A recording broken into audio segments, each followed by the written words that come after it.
Welcome, gatekeepers, to episode 2 of the Mental Training Revolution. And I am so stoked for this because this is something that completely changed my life and definitely the well-being and happiness of myself and how I respond to other people and my focus on other people. But I have seen absolutely life-changing results, which is why I'm so motivated to start this podcast and start giving you, the listeners, all the different mental training tools that I use on a daily basis that has completely changed my well-being, happiness, and peace. And of course, as we know, as I've talked about on our other podcasts, that happiness is an amplifier, right? The happier we are, the more successful we're going to be, the better person we're going to be, the more connections we're going to make. And it all just comes back with just enjoying life, being high on life, right? And that's really what this podcast is all about, is teaching you how to train your brain to reach that better life, to become a happier person, to become more others-oriented. And that's really what this podcast is all about. And the reason we're giving this out for free is because we literally just want to change lives. We want to help people become better people, to be happier, to help spread that with others. And that's why I love calling this podcast How to Change the World, right? By becoming a happier person yourself, you become more others-oriented, and you want to share what you learn with other people. And of course, it's just exponential growth. It's contagious at that point. And we're just making the world, the sports world, the non-sports world, every world, just a better place in general. So how our curriculum works, gatekeepers, essentially we broke down the 7 biggest ways that people cause themselves to suffer. So the 7 ways that athletes cause themselves to suffer and their performance to hinder are the exact same as a non-athlete and how they cause themselves suffering in just everyday overall life in general. And so what we did is we analyzed these 7 biggest things and what the solutions are to the causes of those sufferings. Okay, and it's important to understand, gatekeepers, that we cause our own suffering with essentially everything we do. So everything is our own suffering because suffering is a response to stimuli. So what that means is something happens to us, right? Our response is what causes us suffering. It's not the actual stimuli that causes us suffering, right? So say someone passes away. It's not that someone passing away that's causing us suffering.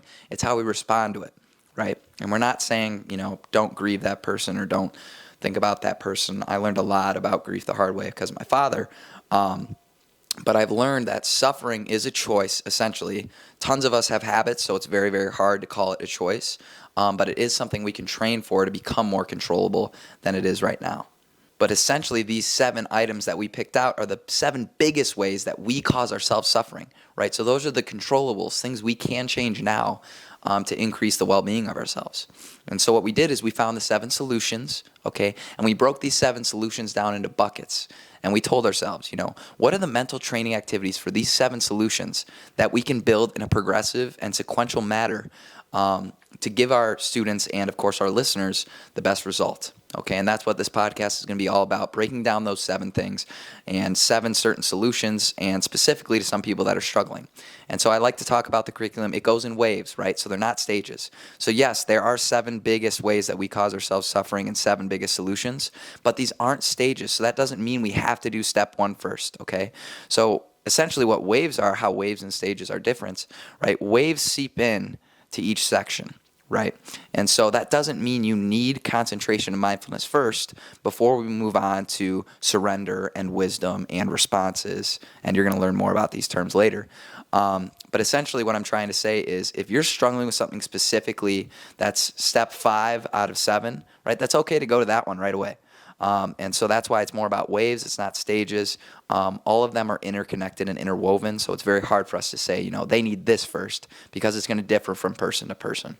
And again, gatekeepers, that's what I love about this podcast. We're going to dive into all these in much greater detail, but I'm just trying to give you an overview right now of a lot of the topics we're going to be talking about on this podcast, which is, of course, going to encourage you to keep listening. But I'm not going to dive into a ton of detail with each one.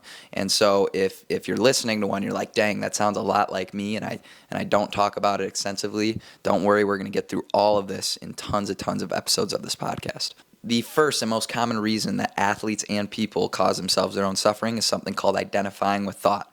So a very dumbed down and simplified version of this essentially means we listen to our thoughts blindly and we don't have what's called the watcher or the witness. Okay, so the watcher and the witness is the ability to watch our thoughts and not be attached to those thoughts, right? So whenever we're angry, there's tons of thoughts running through our heads that we're not mindful of.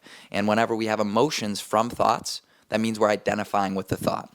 So a lot of times when something bad happens, we get angry and we have all these thoughts, I hate my life isn't fair, all this stuff. We mindlessly listen to those things, and that's what causes us suffering. We're going to break this down way more, but that was a very simplified version of what suffering one is in our curriculum. And so the solution to this in our curriculum is building mindfulness. And mindfulness is that ability to turn on that witness and watcher, to separate yourself from your brain and the thoughts that you're having, and to know that you can watch them. Because right now, if you tell yourself, hello, hello, hello, over and over again in your brain, right, you're not going to be attached to that thought. If I told you to tell yourself, I'm really angry right now, right, and you said that over and over again in your head, you're not going to feel angry because you can feel yourself watching it and telling yourself to do so, right? But thoughts are unconscious. They're habits, right? We don't actually try to do them, and so we don't try to watch them. So that's why building that mindfulness is going to stop us from identifying with thought and realizing, hey, I can watch my thoughts and realize I can't control these and I have a choice, right? And so then we'd go through all different types of mental training tools that we're going to give you on this podcast of how to build mindfulness, which is the first solution. The second biggest reason that athletes struggle and non-athletes struggle is something called non-presence, right? So this is when we're not in the present moment, and it's very important for all of you to understand, and I'm sure you know this, but it hasn't really clicked for most people before. All we ever have is the present moment. There's only a continuous amount of now moments. There's never, ever a past, and there's never, ever a future.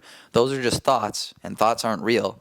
So essentially, the past and future don't exist, and it's something you constantly think about every single day. You're basically never in the present moment. You're always thinking about where you're going to go, or what you're going to do, or what you did do, or what you should have done differently. That's basically all we ever live in, and that's exactly where we never are, right? We never exist in the past or future. We only exist in now, and that's why struggling or non-presence is one of the biggest things that causes people so much suffering. And the solution to this is concentration, okay? So the first step, of course, is mindfulness, right? Turning your ability to watch on, so catching yourself whenever you're in the future or past type of thoughts, right? And mindfulness is going to give us the ability to catch that. But concentration is the solution to this, because if you have the ability to concentrate and focus for long periods of time, you're going to be able to keep yourself in that present moment longer, right? You're going to be able to live deeper. You're going to be able to focus more on what is right now, okay? And you're going to let that clean slate, right? I love to call it the New Year's resolution analogy, right? People love New Year's resolutions because they think psychologically that it gives them a clean slate. And that's why they love to do it. But you can do that at any moment, because there is only now. That's all that exists. That's all that ever exists. So anything that is not now, you can let go of. Anything that is not now, you can let go of. And simply by believing in that present fact, right, is going to cause you so much less struggle as an athlete or as a non-athlete. The third biggest way that athletes and non-athletes cause themselves their own struggle is ego and duality. Okay, so essentially what duality means is you see separation between you and whatever you're looking at, right? And so the less duality and the less ego we have, the better results that we're going to get, okay, in terms of a happiness standpoint. You might be thinking that doesn't make any sense. How is focusing on other people going to make my suffering be less of a weight on me? So essentially what non-duality is not seeing separation from you and other people. So this is definitely something that I still haven't gotten down, but I do my best. Anytime I see another human being, I try to tell myself that me and them are the same. They're not above me. They're not below me. I'm not above or below them. We're completely equal. Okay, we're the same human being. We're the exact same person. He is just as much me as I am him. Okay, and this is very, very hard to implement, and I know this sounds super, super complicated, but essentially why this causes us less struggle is by immediately letting go of your ego and focusing more on other people, right? What that's going to do for you is bring that weight of suffering off of you. Because all we're doing when we're suffering in our sport, when we're in a drought in our sport or in our life, we're thinking that our life isn't fair, right? We're thinking me, me, me. Why me? Why me? When good things happen to us, we don't do that. But when bad things happen to us, we do, right? And so by spreading out our awareness to other people, focusing on other people, it immediately takes that weight off right away of that struggle you have focusing on you. Okay, and that's why a solution to our third cause of suffering is compassion, right? Being motivated to help other people, being motivated to be a better teammate just does drastic changes to yourself as an athlete. And it's crazy because all you have to do is just focus on your teammates. Because if you focus on your teammates more, guess how much you're going to be thinking about that shot you just missed? Guess how much you're going to be thinking about that goal you just missed?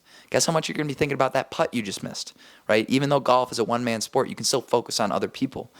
And again, those plays are going to have much less weight, which is going to help you perform much better. And that's just an athlete analogy, but in a non-athlete, the same thing applies. Simply focusing on other people is going to make you a happy person. The fourth biggest way that people cause themselves their own struggle in our mental training curriculum is something called clinging and aversion.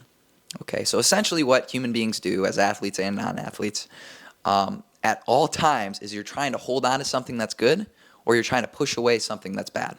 So we're on this endless hamster wheel of pushing away bad, holding on to good. Okay, so I love the analogy of food, right? We love to eat good food. Okay, but every single bite we have of that food actually gets worse and worse because we're trying to hold on to that moment, hold on to that pleasure of that good food, right? So essentially, good things are still suffering on this hamster wheel if we're trying to hold on to things that are good, right? Those moments that you have with your family, right? Those really, really awesome moments. If you try and hold on to those, every single second that continues to go by is actually suffering because you're holding on to that good moment, right? And when bad things happen to us, a great example in sports or in life in general is stress, right? When we're really stressed out, all we're trying to do, get rid of that stress, push it away, ignore it. Or when we have bad thoughts, right? Push those bad thoughts away, ignore it. And essentially what this do is you're using energy from yourself to push away the bad things, okay? And if you push away the bad things, they're always going to come back. At some point, they're going to come back if you don't resolve them and let them run their course. And that pushing takes energy, that holding on takes energy. And essentially, you're locking yourselves up from living a deeper life in a very simplified version.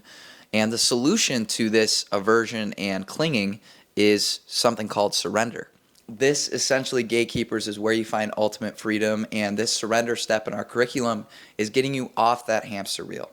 So teaching you the ability to basically relax, be calm, and fall behind when those things are happening, right? So when stress is happening, right, and our mind's going a million miles an hour, we're at a heightened state of agitation, essentially, and building your ability to relax and be calm, even when that's happening, and just to be able to watch and humor at your brain, and to laugh at how crazy you are and how stressed out you are at things that don't matter, right? You probably, parents, if you have kids, right, and you're listening to this episode, you're doing a million things every single second at a time, okay? And we're essentially always busy with the life that we live now, and how the technology and world works today.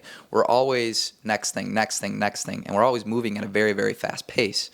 If you have that ability to relax, get calm, and fall behind when those things are not going well, right, you're going to have an unbelievable ability to always be at peace, okay, and to always fall behind when things aren't going your way. A great example could be when you're an athlete, right, and you have a major injury. So say you roll your ankle, you think it's broken, right, and you just have this immediate spiral of thoughts, and you're just pushing it away. You're just wishing, I wish I just didn't take that next step, right, and I wouldn't break my ankle, right, and you just have these constant thoughts that are just going a million miles an hour, right, and if you have that ability to sit back and watch your brain, right, and watch yourself basically put this suffering upon you, right, you're going to have the ability to choose which thoughts you think are helpful, right? To tell yourself that you shouldn't have taken another step is very, very ignorant, right? Because the odds of you not taking that step in that situation again are very, very small. So building essentially this ability to surrender, right? To surrender that everything that happens around you and know that the universe is working for you and not against you, that's essentially what this step of the curriculum is teaching you, right? And so for athletes, again, an example I'll use is surrendering to results, right? So we put in this work to try and have great results, okay? To try and have these accomplishments, to try and have these stats, to try and have these feats, right? We have to surrender to those results. You have to know that everything you're putting in is to improve yourself and become the best version of you. Okay, there isn't a best version of you because you're always going to be improving. Life doesn't stop learning. Life doesn't stop growing. Okay, and that's why we have to surrender to results and just know whatever is happening, it is working for you, but it's up to you if you're going to use it for you or not. And that's essentially what this part of the curriculum is teaching you, to surrender and know that you're always going to be at peace and have that control and ability to respond in certain situations. The fifth way that athletes and non-athletes cause themselves their own suffering is ignorance, okay? And ignorance, most of you know, is the best example is thinking that I'm right, you're wrong, right? And thinking that you know something or you have something figured out. I'm going to let everyone know right now that's a kid, you're never going to have it figured out. Absolutely never. You think when you're growing up, all these adults got it figured out. They know how life works. They know how to do basically everything in their life in the best possible way. That's not true. Life is always learning, like I said earlier. You never, ever stop, okay? And so ignorance is thinking that you can stop, okay? Thinking that there is enough to know in this certain subject or enough to know about this person to label them good or bad. And the reason this causes us so much suffering, for an athlete, let's say you're hindering your growth by being ignorant and not knowing there's more forms to learning and not knowing there's different ways to do certain skills and not knowing there's different ways to be coached than to not be coached. Okay, and all these things is going to help you grow faster. And that's what ignorance is basically doing to your game athletes. It's holding you down by thinking that you know enough of a topic. And it does the same thing to non-athletes, right? Judgment is a huge part of suffering, especially for non-athletes. And judgment is all ignorance, thinking you have it figured out. And to label people as bad people or doing something that makes you mad. The only reason you're ever offended by something is because of you, not because of the other person. Okay? It has nothing to do with the other person. It always has to do with you and how you respond to the situation. And of course, the solution to ignorance is openness, right? And a great example of how we teach openness at CTG is you have to know to see. So a lot of times when we see people going through their day, for an example, say we see a kid picking on another kid. Immediately, a lot of times, we label that kid as a bad kid. Man, he is a bad kid, right? He's not a good person, okay? You have to know to see. If you had the exact same genetics and the exact same environment as that person you're labeling bad, you'd be doing the exact same thing as them, okay? To think that you wouldn't means that you think you're really special, which is very ignorant, okay? We're all special in our own way, but everybody has their uniqueness. Everyone is special, right? So if everyone's special, then you're not special, if that makes any sense. So to think that you wouldn't be a bad person if you were put in their shoes is very ignorant, okay? So you have to know to see. We stop judging things and we stop becoming offended by things, and instead we open up our energy for compassion, for love, for understanding for that human being, for empathy for that human being, for knowing that they're struggling, right? Because anytime anybody picks on another person, that person is struggling deeply, arguably more deeply than the person that's getting picked on. Okay, so compassion and non-duality, like I talked about earlier, doesn't matter who we're looking at, okay? We never have it figured out, and we never have the right to judge another human being, because if you were in their shoes, you'd do the exact same thing. If you had the same genes and the same environment, okay, and lived the exact same life. And I know I'm just going on a tangent right now, but hopefully that makes sense, gatekeepers. And if you ever have questions, remember, you can always contact me. And another thing I'd like to put out there, I'm not trying to seem like a know-it-all at all. If I do come across that way, I'm not trying to. I just gave a speech about ignorance. I do my best to not have it seem like I have it all figured out. So this curriculum is going to continue to evolve. So don't think it's set in stone. And like I talked about earlier, it's waves, right? Everything is connected. Everything seeps into another thing. And so this eventually will evolve and will change. So I also don't want to make it seem like this is all set in stone and this is all figured out. I don't want to make it seem that way, and so I'm glad we talked about ignorance, so I could also put this out there on the podcast right away as well. I do not have it figured out, gatekeepers, so do not just blindly listen to me. Always make sure you go figure it out for yourself. The sixth biggest cause of suffering for athletes and non-athletes is something called non-reason, okay? And the solution to this is what I like to call the nature of things. And so what falls under this category is wisdom, death, and impermanence, and there's more, but those are mainly the big three that we talk about in this part of the curriculum. And essentially what wisdom is dumbed down, simplified version is knowing the difference between treasures on earth and treasures in heaven. And so I'm not saying here that heaven exists, and if you don't believe in heaven, you're wrong. That's not what I'm saying at all. But understanding what matters essentially is what that analogy means. So to put it in perspective, people focus a lot of their thoughts around money and finances. But if you think about it, can you take money after death? Right? That simple ask of a question, right? That's a wisdom, okay?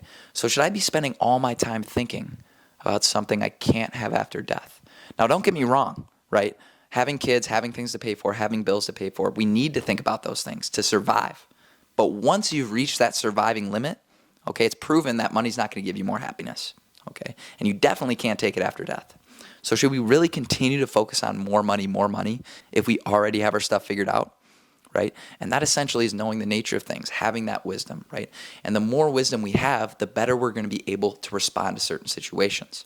And I haven't talked about it yet, gatekeepers, but there is only one thing you can control in this life. One thing. There's only one controllable in life. And how I decipher between controllables, you either have full control or you have no control. There's no in between. You have 100% control or no control. And there's only one thing in life you have 100% control over. One thing. You can't control your thoughts. You can't control what happens to you. You can't control your genes. You can't control your family. You can't control your life, right? You literally can't control your life, okay? But you can control one thing, and that's your response. So stimuli is always happening to us constantly every single day. External environment, internal environment, even thoughts, right? They're always coming to us, happening to us. How we respond is the only thing we can control. We can't even control reactions, right? So reactions is habits of responses. That's not a controllable, right? Because we have neural pathways that are so fast, we can't even see them if we watch it in our brain. So how can we say that's a controllable, right? So reaction is not a controllable, and that's a habit of a response. The only thing you have control over is a conscious, mindful response.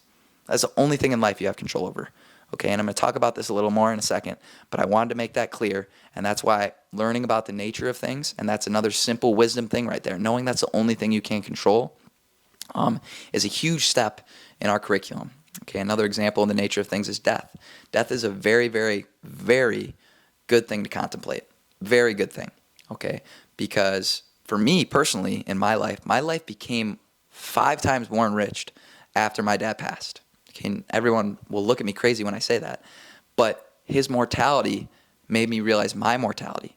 Because most of us walk around like we're immortal, like we're never going to die. We're always going to have more time to do things. You're never going to have more time to do things. Anything can happen at any moment. We could die right now. You could die right now. So are you focusing on the right things? Are you focusing on things that matter, things that you value, virtues, right? This is a simple part of our curriculum that's going to help kids realize if they're inflating something that doesn't really mean anything. So example in sports, right? If we're getting wrapped up in something that really doesn't matter, it's one bad game or it's one bad 3 weeks, right? Essentially in the big picture, it still doesn't matter. And just having that simple wisdom will drastically increase your performance because you stop getting so tied up in things that don't matter, right? And so that's why the nature of things is our solution to having things that aren't reasoned, right? So when we don't reason things, we're living mindlessly and we're not living deeply and we're basically not living to our full potential. The 7th and final biggest reason that people cause themselves their own suffering, I talked about it a little bit earlier, are reaction habits, right? So having unwholesome habits of how we react to stimuli is essentially what's causing us suffering. So, right, so say I get a stain on my brand new white sweatshirt, right? We have reaction habits in our brain to get mad or to get sad about that external stimuli because it's happened to us before. Not that exact situation, but similar stuff has happened, right? And that reaction habit happens so fast that it's going to cause you more struggle and more suffering. Or like in basketball, right? Say you airball, right? If you've airballed enough times in basketball, you have a neural habit, a neural reaction to immediately get down on yourself, to put your head down, okay? We have these bodily habits in how we respond to things, right? Putting our head down, having a bad body language. Those are reaction habits. So you can't control those, so don't get sad about those. Don't get upset at yourself if that happens to you, okay? It's literally ingrained in your brain to do it. But now you have to slowly and consciously respond, the only true controllable in life. And that's how we're going to train our brain. Essentially, that's the top of the pyramid of the curriculum, learning how to consciously respond to all things that happen to us in our life, teaching you that one controllable. That's the cherry on top to our curriculum. And basically unwiring those bad neural habits, okay, those bad reaction habits, and building good conscious responses that turn into wholesome habits. So again, we're still going to create reactions, but we're going to create good reactions. So a good reaction response that we build in a kid, say it's for CTG growth and he doesn't respond well to when things don't go good throughout his day and he gets a little stain on his sweatshirt, right? An essentially good habit, a good neural response that we would eventually want to get to me now, and that happens to me. Oh, nice, sweatshirt stained. If I die, am I going to care about this sweatshirt? No. Okay, that's a very dumbed down version of what I'd say in my head. But that's an example of how we create good neural habits, and that's the solution to our 7th step in the curriculum is we don't react, we want to respond consciously, the only true controllable in life. Thank you for listening to this episode of the Mental Training Revolution Gatekeepers. Again, this episode was just outlining basically how the Mental Training Revolution curriculum works and a lot of the mental training tools that we're going to be giving you throughout this podcast. It's not a tips and tricks podcast, okay? We're here to give you actual tools to see results immediately mentally in your life to live a happier life. And if you live a happier life, you're going to have much more success, much more deeper connections, and everything around you is going to get better. Okay. And so that's what we're here to give you, actual tools that you can do daily to see improvement in your life, not just increasing your knowledge, but actually giving you action to apply in your daily life. Remember, you can always reach out to me, Gatekeepers, if you have any questions. I'm Coach Jack. We out, baby. Peace.